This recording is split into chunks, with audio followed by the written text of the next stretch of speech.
हरे कृष्णा। युधिष्ठिर महाराज आगे बोले, भीमसेन, मुझे इस बात का बड़ा दुख है कि द्रौपदी को शत्रुओं द्वारा क्लेश दिया जा रहा था और हमने अपनी आंखों देखकर भी उसे चुपचाप सह लिया।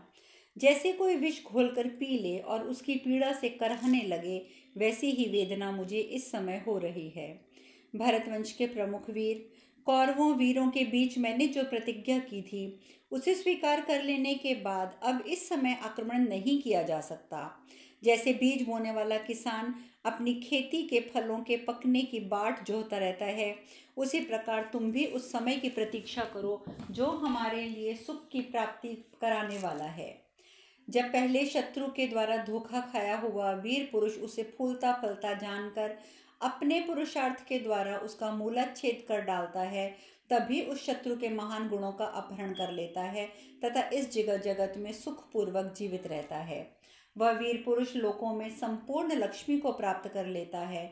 मैं यह भी मानता हूँ कि सभी शत्रु उसके सामने नतमस्तक हो जाते हैं, फिर थोड़े ही दिनों में उसके बहुत से मित्र बन जाते हैं और जैसे देवता इंद्र के सहारे जीवन धारण करते हैं, उसी प्रकार वे मित्रगण उस वीर की छत्र छाया में रहकर जीवन निर्वाह करते हैं। किंतु भीमसेन, मेरी ये सच्ची प्रतिज्ञा सुनो। मैं जीवन और अमरत्व की अपेक्षा भी धर्म को ही बढ़कर समझता हूँ। राज्य, पुत्र, यश और धन, ये सब के सब सत्य धर्म की 16वीं कलाओं को भी नहीं पा सकते। इस प्रकार श्री महाभारत पर्व में वन पर्व के अंतर्गत अर्जुनाभिगमन पर्व में युधिष्ठिर वाक्य विजय 34वां अध्याय पूर्ण हुआ। राजा युधिष्ठिर की बात सुनकर भीमसेन बोले, महाराज, आप फेन के समान नश्वर, फल के समान पतनशील तथा काल के बंधन में बंधे हुए मरणधर्म मनुष्य हैं, तो भी मैं अपने सबका अंत और संहार करने वाले बाण के समान वेगमान, अनंत, अप्रमेय एवं जल स्रोत के समान प्रवाहशील लंबे काल को बीच में देकर दुर्योधन के साथ संधि करके उस काल को अपनी आंखों के सामने आया हुआ मानता है।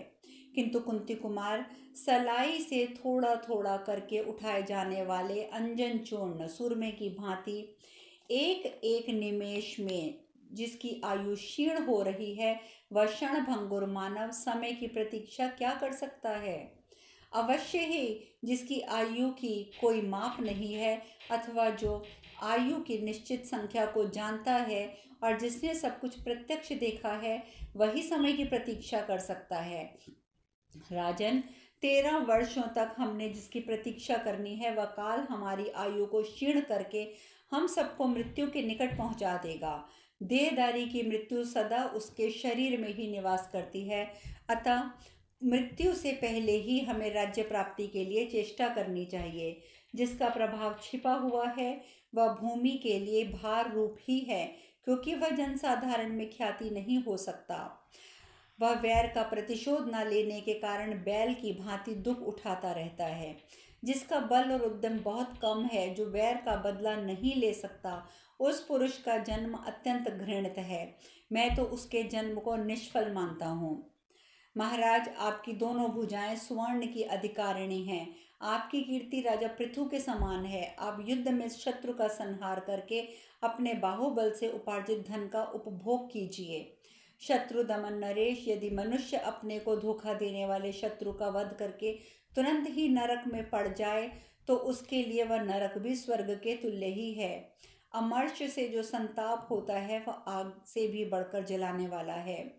जिसके संतप्त होकर मुझे ना तो रात में नींद आती है, न दिन में। ये हमारे भाई अर्जुन धनुष की प्रत्यंचा खींचने में सबसे श्रेष्ठ है, परंतु ये भी निश्चय ही अपनी गुफा में दुखी होकर बैठे हुए सिंह की भांति सदा अत्यंत संतप्त होते रहते हैं।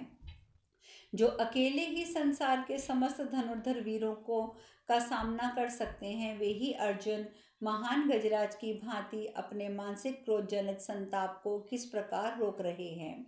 नकुल, सहदेव और वीर पुत्रों को जन्म देने वाली हमारी बूढ़ी माता कुंती, ये सब के सब आपका प्रिय करने की इच्छा रखकर ही मूर्खों और गूंगों की भांति चुप रहते हैं। आपके सभी बंधु बांधव सृजनवंशी योद्धा भी आपका प्रिय चाहते हैं। केवल हम 2 व्यक्तियों को ही विशेष कष्ट है। एक तो मैं संतप्त होता हूँ, दूसरी प्रतिविंध्य की माता द्रौपदी। मैं जो कुछ कहता हूँ वह सबको प्रिय है। हम सब लोग संकट में पड़े हैं और सभी युद्ध का अभिनंदन करते हैं। राजन, इससे बढ़कर अत्यंत दुखदायिनी विपत्ति और क्या होगी कि नीच और दुर्बल शत्रु हम बलवानों का राज्य छीनकर उसका उपभोग कर रहे हैं। परंतु युधिष्ठिर महाराज, आप शील स्वभाव के दोष और कोमलता के एवं दया भाव से युक्त होने के कारण इतने क्लेश सह रहे हैं, परंतु महाराज इसके लिए आपकी कोई प्रशंसा नहीं करता है। राजन, आपकी बुद्धि अर्थ ज्ञान से रहित वेदों के अक्षर मात्र को रटने वाले मंद बुद्धि क्षत्रिय की तरह केवल गुरु की वाणी का अनुसरण करने के कारण नष्ट हो गई है। यह तात्विक अर्थ को समझने या समझाने वाली नहीं है। आप दयालु ब्राह्मण रूप हैं। पता नहीं क्षत्रिय कुल में आपका कैसे जन्म हो गया, क्योंकि क्षत्रिय योनि में तो प्रायः क्रूर बुद्धि के ही पुरुष उत्पन्न होते हैं। महाराज, आपने राजधर्म का वर्णन सुना ही होगा।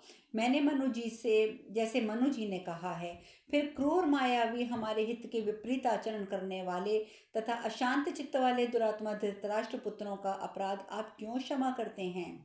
पुरुषी, आप बुद्धि, पराक्रम, शास्त्र ज्ञान तथा उत्तम कुल से संपन्न होकर भी जहाँ कुछ काम करना है वहाँ अजगर की भांति चुपचाप बैठे हैं।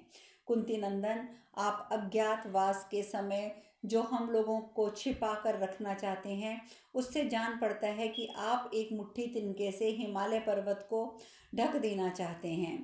पार्थ, इस भूमंडल में विख्यात जैसे सूर्य आकाश में छिपकर नहीं रह सकता, उसी प्रकार आप भी कहीं छिपकर रहकर अज्ञातवास के नियम पूरा नहीं कर पाएंगे।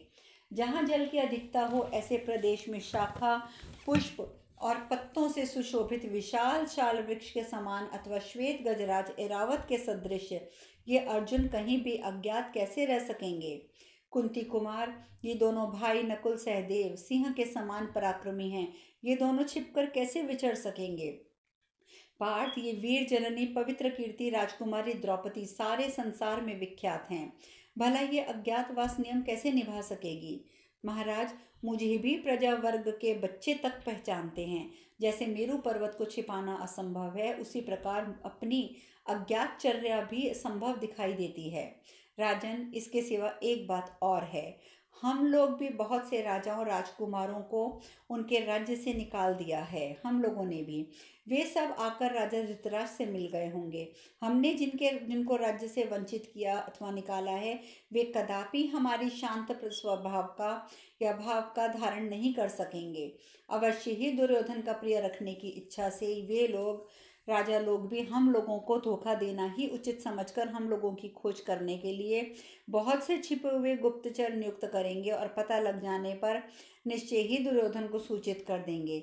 इस दशा में हम लोगों का बड़ा भारी भय उपस्थित हो जाएगा। हमने अब तक वन में ठीक ठीक 13 महीने व्यतीत कर लिए हैं। आप इन्हीं के परिमाण से 13 वर्ष समझ लीजिए। मनीषी मनुष्यों का कहना है कि मास संवत्सर का प्रतिनिधि है। जैसे पूतिका सोमकलता से के स्थान पर यज्ञ में काम देती है, उसी प्रकार आप इन 13 मासों की तरह 13 वर्षों का प्रतिनिधि स्वीकार कर लीजिए। राजन, आप अच्छी तरह बोझ ढोने वाले उत्तम बैल को भरपेट भोजन दे देने पर पाप से आपको छुटकारा मिल सकता है। अतः महाराज, आप शत्रुओं का वध करने का निश्चय कीजिए, क्योंकि समस्त क्षत्रियों के लिए युद्ध से बढ़कर दूसरा कोई धर्म नहीं है। इस प्रकार भीम वाक्य विषयक 35वां अध्याय पूर्ण हुआ। वैशंपायन जी कहते हैं, जन्मेजय, भीम की बात सुनकर शत्रुओं को संताप देने वाले पुरुष सिंह कुंती पुत्र युधिष्ठिर महाराज लंबी सांस खींचकर मन ही मन विचार करने लगे। मैंने राजाओं के धर्म एवं गुणों के सुनिश्चित सिद्धांत भी सुने हैं, परंतु जो भविष्य और वर्तमान दोनों पर दृष्टि रखता है वही यथार्थदर्शी है। धर्म की श्रेष्ठ गति अत्यंत दुर्बोध है। उसे जानता हुआ भी मैं कैसे बलपूर्वक मेरू पर्वत के समान महान उस धर्म का मर्दन करूंगा। इस प्रकार 2 घड़ी तक विचार करने के पश्चात अपने को क्या करना है इसका निश्चय करके युधिष्ठिर महाराज भीमसेन से अविलंब ये बात कह गए। युधिष्ठिर महाराज बोले, महाबाहु भरत कुल तिलक वाक्य विशारद भीम, तुम जैसा कह रहे हो वो ठीक है, तथापि मेरी यह दूसरी बात भी मानो। भरत नंदन भीमसेन, जो महान पापमय कर्म केवल साहस के भरोसे आरंभ किए जाते हैं वे सभी कष्टदायक होते हैं। महाबाहो, अच्छी तरह से सलाह और विचार करके पूरा पराक्रम प्रकट करते हुए सुंदर रूप से जो कार्य किए जाते हैं वे सफल होते हैं तथा उसमें दैव की अनुकूलता भी हो जाती है। तुम स्वयं बल के घमंड में से उत्पन्न हो, जो केवल चपलतावश स्वयं इस युद्ध रूपी कार्य को आरंभ करने के योग्य मान रहे हो, इसके विषय में मेरी बात ध्यान से सुनो। भूरिश्रवा, शल, पराक्रमी जरासंध, भीष्म, द्रोण, कर्ण, बलवान अश्वत्थामा तथा सदा के आताताई दुर्योधन आदि दुर्गज धृतराष्ट्र, ये सभी अस्त्र विज्ञान के ज्ञाता हैं। और हमने जिन राजाओं और भूमिपालों को कष्ट पहुंचाया है युद्ध में, वे सभी कौरव पक्ष में जाकर मिल गए हैं और उधर ही उनका स्नेह हो गया है। भरत, ये दुर्योधन के हित में ही संलग्न होंगे। हम लोगों के प्रति उनका वैसा सद्भाव नहीं हो सकता। उनका खजाना भरा पूरा है, वे सैनिक शक्ति से भी संपन्न हैं, अतः वे युद्ध छिड़ने पर हमारे विरुद्ध ही प्रयत्न करेंगे। मंत्रियों और पुत्रों के सहित कौरव सेना के सभी सैनिकों को दुर्योधन की ओर से पूरा वेतन, सब प्रकार के उपभोग सामग्री का वितरण किया गया है। इतना ही नहीं, दुर्योधन ने उन वीरों का विशेष आदर सत्कार भी किया है, अतः मेरा ये विश्वास है कि उसके लिए संग्राम में हंसते हंसते वे प्राण भी दे देंगे। महाबाहो, यद्यपि पितामह भीष्म, आचार्य द्रोण और महामना कृपाचार्य का आंतरिक स्नेह धृतराष्ट्र के पुत्रों और हम लोगों पर एक सा ही है, तथापि वे राजा दुर्योधन का दिया हुआ अन्न खाते हैं, अतः उसका ही ऋण अवश्य चुकाएंगे, ऐसा मुझे प्रतीत होता है। युद्ध छिड़ने पर वे सभी दुर्योधन के पक्ष से लड़कर अपने दुस्तेज्य प्राणों का भी परित्याग कर देंगे। वे सब के सब शिव दिव्य अस्त्राओं के ज्ञाता, धर्मपरायण हैं। मेरी बुद्धि में तो यहाँ तक आता है कि इंद्र आदि संपूर्ण देवता भी उन्हें परास्त नहीं कर सकते। उस पक्ष में महारथी कर्ण भी है, जो हमारे प्रति सदा अमर्ष और क्रोध से भरा रहता है। वह सब अस्त्रों का ज्ञाता, अजेय और अभेद्य कवच से सुरक्षित है। इन समस्त वीर पुरुषों को युद्ध में परास्त के बिना तुम अकेले दुर्योधन को नहीं मार सकते। वृकोधर, सूत पुत्र कर्ण के हाथों की फुर्ती समस्त धनुर्धरों से बढ़ चढ़कर है। इसका स्मरण मुझे अच्छी तरह से या है और इसीलिए मुझे अच्छे से नींद भी नहीं आती।